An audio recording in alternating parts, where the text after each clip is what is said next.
नमस्कार। नमस्कार। तो शुरुआत एक बड़े सवाल से करते हैं। एक सवाल जो शायद कनाडा में हर नए इमिग्रेंट के दिमाग में गूंजता है। हाँ, बिल्कुल। इमेजिन कीजिए आप कैलगरी लैंड हुए हैं, एक अच्छी जॉब है, शहर पसंद आ रहा है और आप सोचते हैं अब बस अपना एक घर हो। सही। फिर आप थोड़ी रिसर्च करते हैं और एक नंबर आपके सामने दीवार बन के खड़ा हो जाता है। $100,000, ओह हाँ। यानी लगभग 60-70 लाख रुपए सिर्फ डाउन पेमेंट के लिए। ये नंबर सुनते ही मतलब सपना टूटता हुआ सा लगता है। बिल्कुल, ये एक साइकोलॉजिकल बैरियर बन जाता है।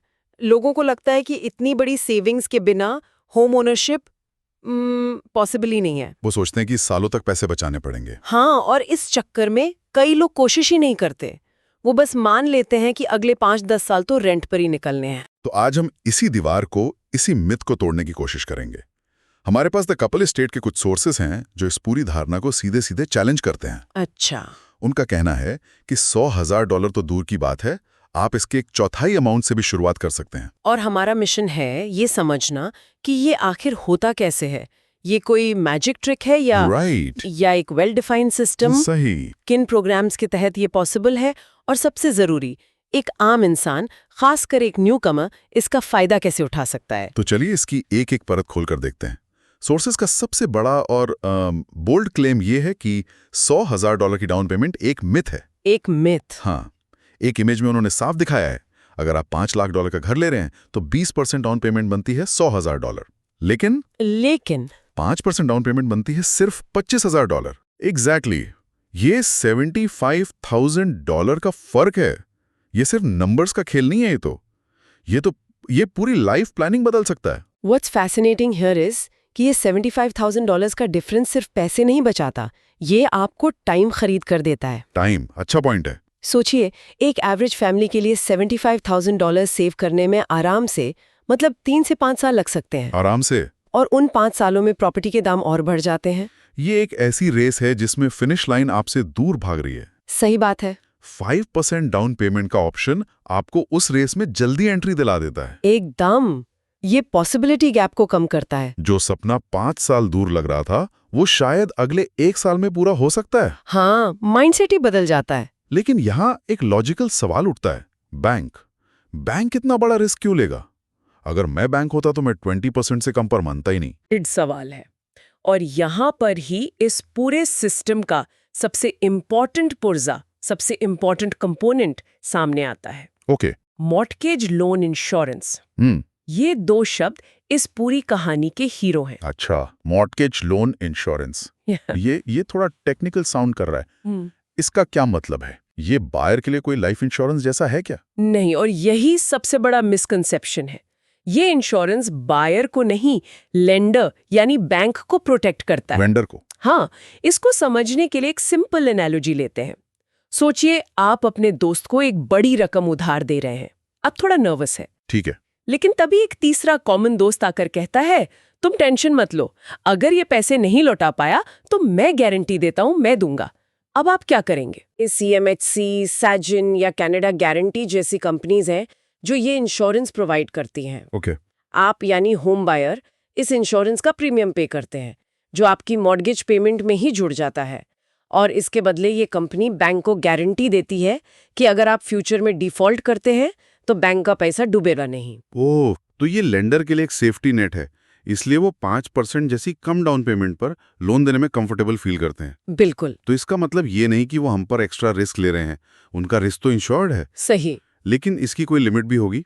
ऐसा तो नहीं कि मैं $2 मिलियन का घर 5% डाउन पेमेंट पर ले सकता हूँ? नहीं, बिल्कुल नहीं। इसका एक पूरा स्ट्रक्चर है। सोर्सेज के मुताबिक $500,000 तक की प्रॉपर्टी के लिए आप मिनिमम 5% डाउन पेमेंट दे सकते हैं। ठीक है। अगर प्रॉपर्टी की वैल्यू $500,000 से ज्यादा और $1 मिलियन से कम है तो एक ब्लेंडेड सिस्टम काम करता है। Blended system. हाँ। आपको पहले $500,000 पर 5% देना होता है और उसके ऊपर जो भी अमाउंट है उस पर 10% देना होता है। अच्छा, जैसे फॉर एग्जांपल $600,000 के घर के लिए? तो $600,000 के घर के लिए पहले 5 लाख पर 5% यानी $25,000 और अगले 1 लाख पर 10% यानी $10,000, टोटल $35,000। करेक्ट। ठीक है, तो ये एक स्ट्रक्चर्ड और वेल रेगुलेटेड सिस्टम है। लेकिन चलिए अब उस सबसे बड़ी दीवार पर आते हैं। Credit history. हाँ, क्रेडिट हिस्ट्री, खासकर न्यू कमर्स के लिए। यहाँ तो फोन कनेक्शन लेने के लिए भी क्रेडिट चेक होता है। बिना लोकल क्रेडिट हिस्ट्री के बैंक इतना बड़ा लोन कैसे देगा? अगर हम इससे कनेक्ट करते हैं बड़े पिक्चर से, हमें ये समझना होगा कि कनाडा जैसे देश की इकोनॉमी इमिग्रेशन पर बहुत ज्यादा डिपेंडेंट है। सही बात है। अगर नए लोग आके यहाँ इन्वेस्ट नहीं कर पाएंगे, सेटल नहीं हो पाएंगे, तो सिस्टम ग्रो नहीं करेगा। इसलिए फाइनेंशियल सिस्टम को भी इस रियलिटी के साथ अडेप्ट करना पड़ा है। तो सोर्सेज साफ बताते हैं कि न्यू कमर फ्रेंडली लेंडर्स हैं जो इस प्रॉब्लम को समझते हैं और ऑल्टरनेटिव डॉक्यूमेंट्स एक्सेप्ट करते हैं। ये गेम चेंजर है। ऑल्टरनेटिव डॉक्यूमेंट्स, ये सुनने में बहुत इंटरेस्टिंग लग रहा है। इसका क्या मतलब है? क्या मेरी इंडिया की क्रेडिट हिस्ट्री यहाँ काम आ सकती है? हाँ, एक हद तक। सोर्सेज कहते हैं कि लेंडर्स आपके इंटरनेशनल क्रेडिट रिपोर्ट्स को कंसिडर कर सकते हैं। अच्छा। वो ये देखते हैं कि आपके अपने होम कंट्री में फाइनेंशियल डिसिप्लिन कैसी थी। इससे उन्हें एक अंदाजा लगता है कि आप एक रिस्पॉन्सिबल बोरोअर हैं या नहीं। तो ये आपका केस स्ट्रॉन्ग बनाता है। जरूर। ये सीधा आपकी कैनेडियन क्रेडिट हिस्ट्री की कमी को पूरा नहीं करता, लेकिन आपका केस स्ट्रॉन्ग बनाता है। ये तो काफी प्रैक्टिकल अप्रोच है। और इसके अलावा मान लीजिए किसी के पास इंटरनेशनल रिपोर्ट भी नहीं है, तब वो आपकी रेंटल पेमेंट हिस्ट्री देखेंगे। Rental history? हाँ, अगर आप कनाडा आकर पिछले 6 या 12 महीने से लगातार टाइम पर अपना रेंट दे रहे हैं, तो ये आपके कैरेक्टर का सबूत है। ये दिखाता है कि आप अपने फाइनेंशियल कमिटमेंट्स को सीरियसली लेते हैं। सही। एक तरह से ये भी एक क्रेडिट हिस्ट्री ही है। बिल्कुल। बैंक इसे एक बहुत बड़े पॉजिटिव साइन की तरह देखता है। इसके अलावा आपके होम कंट्री से प्रूफ ऑफ इनकम या फिर यहाँ के एम्प्लॉयर से मिला एक स्ट्रॉन्ग जॉब लेटर भी बहुत मायने रखता है। तो इसका मतलब कनाडा का फाइनेंशियल सिस्टम समझता है कि टैलेंट और फाइनेंशियल डिसिप्लिन सिर्फ कनाडा की क्रेडिट हिस्ट्री तक सीमित नहीं है। एकदम। ये एक बहुत प्रोग्रेसिव अप्रोच है। इस फ्लेक्सिबिलिटी की वजह से नए लोगों को लोकल क्रेडिट हिस्ट्री बनाने के लिए सालों इंतजार नहीं करना पड़ता। वाओ। बिल्कुल। ये उनको सिस्टम में इंटीग्रेट होने में मदद करता है। उन्हें यह एहसास होता है कि उनकी पिछली फाइनेंशियल मेहनत बेकार नहीं गई, उसकी यहाँ भी वैल्यू है। ये फ्लेक्सिबिलिटी तो बहुत अच्छी खबर है। तो मान लीजिए कोई लिसनर इसे सुनकर सीरियसली इसके बारे में सोचना शुरू कर दे। पहला कदम क्या होगा? डॉक्यूमेंट्स। उन्हें अपने फाइल में क्या क्या कागजात लगाने होंगे? सोर्सेज में इसकी एक चेकलिस्ट भी दी गई है। हाँ, और ये चेकलिस्ट प्रोसेस को बहुत डीमिस्टिफाई करती है। लोगों को लगता है कि पता नहीं कितने मुश्किल डॉक्यूमेंट्स मांगे जाएंगे। राइट। लेकिन असल में ये काफी स्टैंडर्ड डॉक्यूमेंटेशन है। सबसे पहले आपके पास एक वैलिड वर्क परमिट होना चाहिए। ओके, वर्क परमिट, ये तो बेसिक है। इसके बाद आता है एम्प्लॉयमेंट लेटर। ये आपकी कंपनी आपको देगी। इसमें साफ साफ लिखा होता है कि आपकी पोजीशन क्या है, आपकी सालाना सैलरी कितनी है और आपका जॉब परमानेंट है या कॉन्ट्रैक्ट पर। तो ये लेटर लेंडर को कॉन्फिडेंस देता है कि आपके पास एक स्टेबल सोर्स ऑफ इनकम है। आपने बिल्कुल सही कनेक्ट किया। स्टेबल एम्प्लॉयमेंट क्रेडिट हिस्ट्री की कमी को काफी हद तक बैलेंस कर देता है। अच्छा। इसके बाद आपको इनकम का प्रूफ देना होता है, जिसके लिए पिछले 60 दिन की पे स्टब्स, सैलरी स्लिप्स। हाँ, सैलरी स्लिप्स और पिछले 90 दिन के बैंक स्टेटमेंट्स चाहिए होते हैं। इससे लेंडर आपके कैश फ्लो और सेविंग हैबिट्स को समझता है। और आखिर में कुछ बेसिक चीजें हैं, जैसे आपका सिन नंबर यानी सोशल इंश्योरेंस नंबर और एक फोटो आईडी, जैसे कि आपका ड्राइविंग लाइसेंस या पीआर कार्ड। बस। हाँ, अगर आपके पास ये सब चीजें हैं तो आप प्री अप्रूवल के लिए अप्लाई करने के लिए तैयार हैं। ये लिस्ट देखकर तो लगता है कि अगर किसी के पास एक स्टेबल फुल टाइम जॉब है तो प्रोसेस काफी स्ट्रेट फॉरवर्ड है। इसमें कुछ भी रॉकेट साइंस नहीं है। बिल्कुल नहीं। चलिए, इस सब इन्फॉर्मेशन को एक रियल लाइफ एग्जाम्पल में डालकर देखते हैं। मान लीजिए एक कपल है, अंजलि और समीर। दोनों आईटी सेक्टर में हैं, पिछले साल ही इंडिया से कैलगरी शिफ्ट हुए हैं। ठीक है। उनके पास सेविंग्स हैं, लेकिन $100,000 नहीं। अब तक वो सोच रहे थे कि अगले 5 साल तक रेंट ही देना पड़ेगा। आपकी बातों के हिसाब से उनके लिए अब क्या बदल जाता है? अंजलि और समीर के लिए सब कुछ बदल जाता है। सबसे पहले उनका माइंडसेट हम घर नहीं ले सकते से हम घर कैसे ले सकते हैं पर शिफ्ट हो जाता है। राइट। वो $100,000 के पहाड़ को नहीं देख रहे, बल्कि $25,000 से $30,000 के एक मैनेजेबल गोल को देख रहे हैं, जो शायद उनके पास ऑलरेडी हो। हाँ, या वो 6-8 महीने में सेव कर सकते हैं।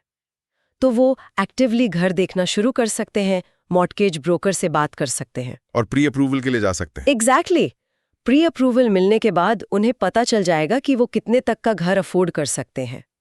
अब उनका हाउस हंटिंग प्रोसेस एमलेस नहीं है, उनके पास एक क्लियर बजट है। जो 5 साल का प्लान था वो अब 5 महीने का प्लान बन गया। हो सकता है, बिल्कुल। So what is this all mean? इन सब प्रोग्राम्स का, इस पूरी प्रोसेस का फाइनल बेनिफिट क्या है? हमने मैथ, प्रोसेस, डॉक्यूमेंट सब डिस्कस कर लिया। एंड गेम क्या है? एंड गेम 2 शब्दों में है, इक्विटी और सिक्योरिटी। इक्विटी और सिक्योरिटी। सबसे पहले इक्विटी। जब अंजलि और समीर रेंट दे रहे थे तो हर महीने $2,000 उनके अकाउंट से निकलकर लैंडलॉर्ड की जेब में जा रहे थे। वो पैसा उनके लिए डेट था। नहीं। लेकिन जब वो उतनी ही रकम की मॉर्गेज पेमेंट करते हैं तो उसका एक बड़ा हिस्सा लोन के प्रिंसिपल अमाउंट को कम करता है।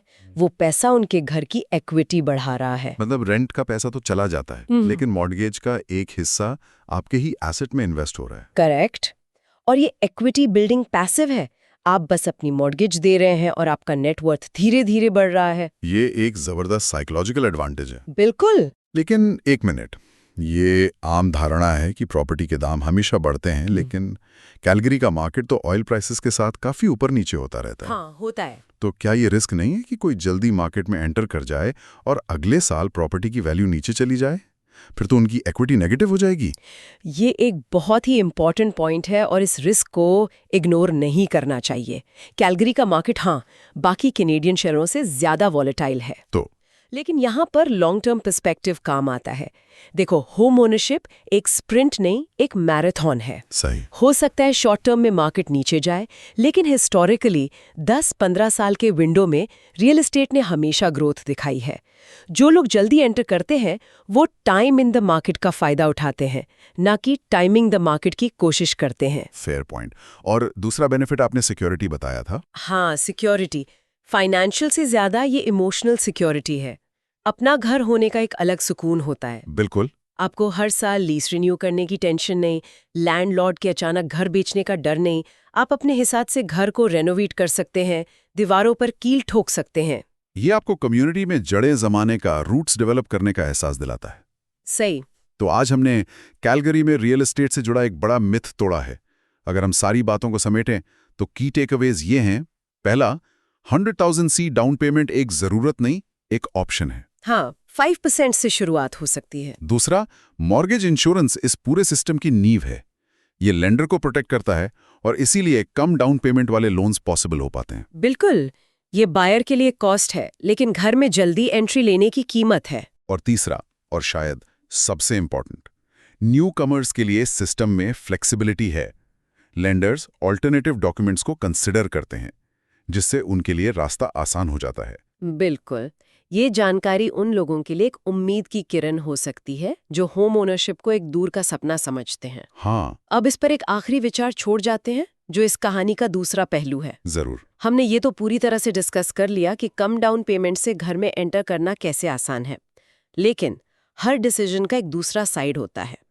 इस केस में सोचने वाली बात यह है कि कम डाउन पेमेंट का लॉन्ग टर्म असर क्या होता है। मतलब? जैसे मंथली पेमेंट्स पर असर। हाँ, देखो, इसमें कोई फ्री लंच नहीं है। कम डाउन पेमेंट का सीधा मतलब है आपका लोन अमाउंट बड़ा है। ओके। इसके 2 असर होते हैं। एक, आपकी मंथली मॉर्गेज पेमेंट यानी ईएमआई थोड़ी ज्यादा होगी उस इंसान के मुकाबले जिसने 20% डाउन पेमेंट दी है। हाँ, और दूसरा, क्योंकि आपका लोन बड़ा है, लोन की पूरी लाइफ में 25 साल में आप टोटल इंटरेस्ट भी ज्यादा पे करेंगे। तो ये एक ट्रेड ऑफ है। जल्दी मार्केट में एंटर करने की कीमत है थोड़ी ज्यादा मंथली पेमेंट और long term interest cost. Exactly. और इसके साथ आपको मॉर्गेज इंश्योरेंस प्रीमियम भी पे करना पड़ता है, जो 20% डाउन पेमेंट वालों को नहीं करना पड़ता। सही। इसलिए ये एक पर्सनल फाइनेंशियल डिसीजन है। लिसनर को अपना बजट, जॉब स्टेबिलिटी और फाइनेंशियल गोल्स देखकर डिसाइड करना होगा। क्या वो थोड़ी हायर ईएमआई अफोर्ड कर सकते हैं? क्या उनके लिए जल्दी घर लेना ज्यादा जरूरी है या लॉन्ग टर्म में इंटरेस्ट बचाना? बिल्कुल। इसका कोई एक सही जवाब नहीं है, हर किसी के लिए अलग होगा। एकदम सही पॉइंट। शॉर्ट टर्म एंट्री आसान है, लेकिन इसके लॉन्ग टर्म कॉस्ट्स को भी आगे समझना और प्लान करना जरूरी होगा। बहुत ही बढ़िया discussion. Have a good day. Have a good day.